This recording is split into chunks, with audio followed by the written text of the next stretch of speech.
course, everyone's heard the story about Little Red Riding Hood.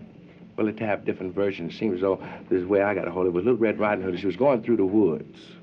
You know, and she had this red thing on that she always, in his books. And she was just skipping along, had a yo-yo, and she was playing with that. And she was going to her grandma's house. That's the way it said. We're going to her grandmother's house. And she finally arrived. When she got there, with a big wolf was in bed.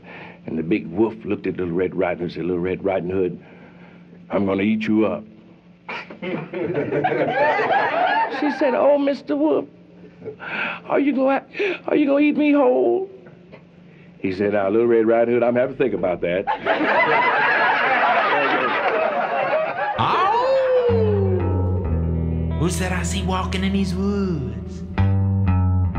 Why, it's Little Red Riding Hood. Hey there, Little Red Riding Hood. You sure are looking good. You're everything a big bad wolf could want.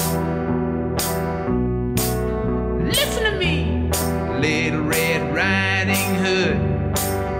I don't think little big girls should go walking in these spooky old woods alone.